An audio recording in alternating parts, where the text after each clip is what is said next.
Mga kahanap bahay, ang pasalubho ay para lang matulungan natin yung mga hindi qualified sa pag-ibig, hindi makakapag-loan sa pag-ibig, walang requirements para maka-avail ng bahay under pag-ibig. So, meron tayo mga pasalo assume. Wag po sana masamain ng iba, pero ito'y chance pa din na magkaroon ng bahay. Yun nga po ang mga hindi na pwede makakuha ng pag-ibig housing loan. So, ito po si pagsibol po, sa mga gusto lang naman mag-message. Okay po, sa mga hindi po, pwede tayo mag-loan under pag-ibig. Meron pa naman po tayo.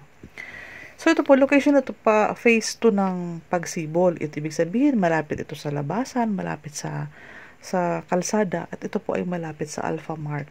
Kasi luma siya po. Dito kami nakatira sa phase 2. Maganda ang location nito compared doon sa phase 3 sa iba. Perimeter fence ito, ibig sabihin walang katalikuran. So, pag mag-i-expand, edi pwede siya magbintana sa likod, di ba po?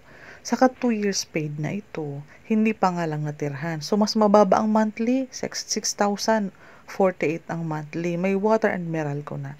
Walang katalikuran, sunrise, tahimik ang location nito. Malapit ito sa bahay namin. Maganda ang perimeter fence kasi di ba nag-i-expand tayo ng likod.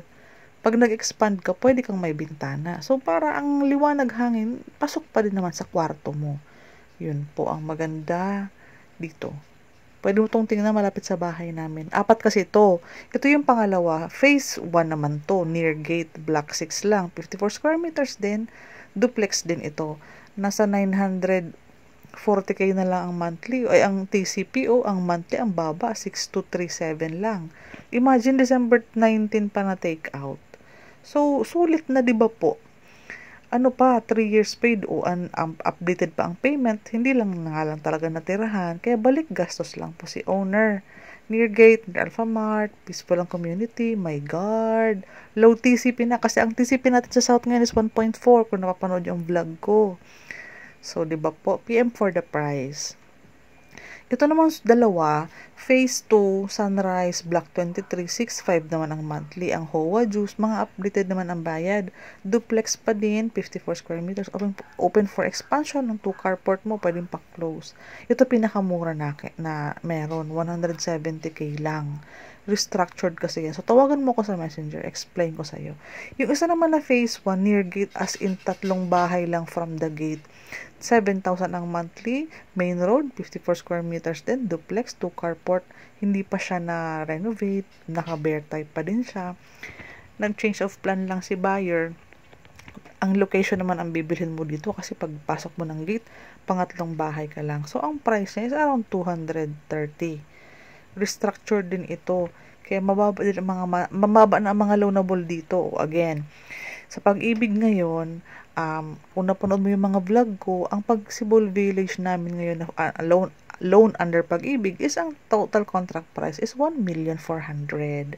Since to kasi luma na, nabayaran na, nag-monthly sila sa pag-ibig and all, may mga payment na, mababa na yung kanilang loanable. Imagine ang loanable nito.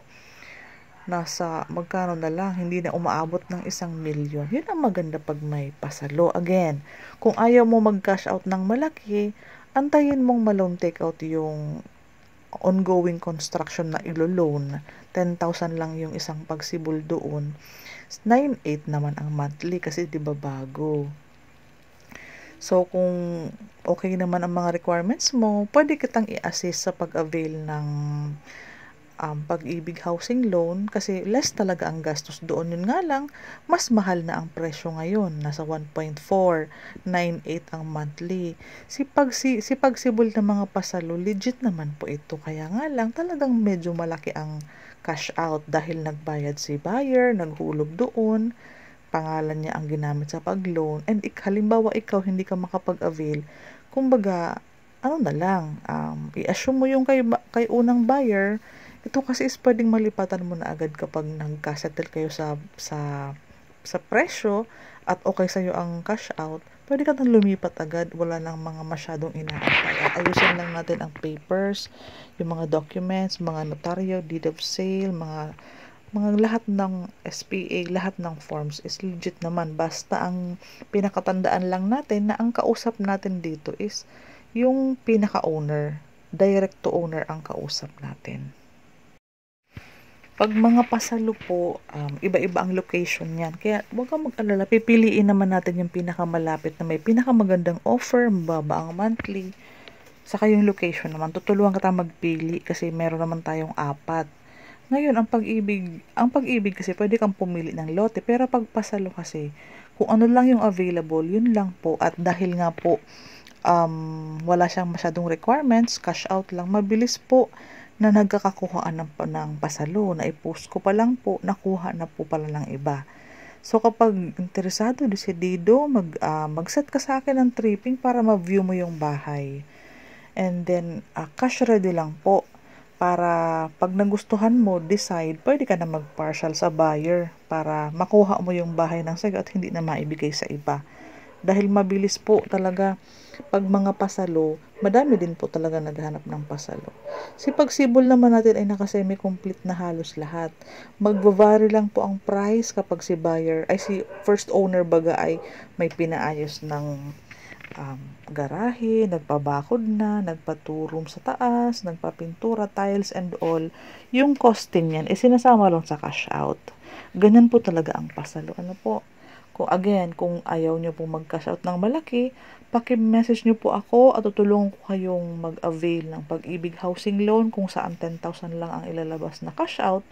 Yun nga lang, may mga qualification. Regular na empleyado ka, ang sahod mo is around 29,000, okay sa'yo ang 9,800 na monthly, okay lang sa'yo mag-antay ng medyo around hanggang February, hanggang ma-turn over sa'yo ang bahay. Ganun po, mas mahal po ang ating latest na ino-offer na under Pag-ibig. Yung mga pasalo natin, since old price siya, mas mababa na ang monthly. May 6,000, may 7,000. Malaking bagay po yan sa iba na walang requirements, hindi maa-approve ni Pag-ibig, pero may ipon para maka-avail ng pang-assume sa balance. At sila na magtutuloy doon sa Pag-ibig. Para pareho lang po ang sukat, nagkakaiba lang. Pag may narinig kang sinabi kong corner, iba ang sukat nun. Okay po. Pag mga regular inner, para pareho lang yan 54. Yun nga lang, may 2 carport ka pa din. Open for expansion, pwede mong i-close. Swerte natin pag may nakuha tayong bahay na may bakod na, yun nga lang, promise, a bit pricey talaga yan.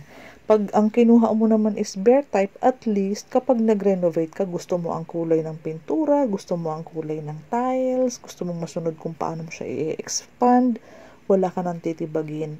Yun ang maganda pag mga nagsalo ka ng bare. Kung sakaling na mamahalan ka dito, meron naman tayo mga pasinaya pasalo, mayroon ding Pagsinag.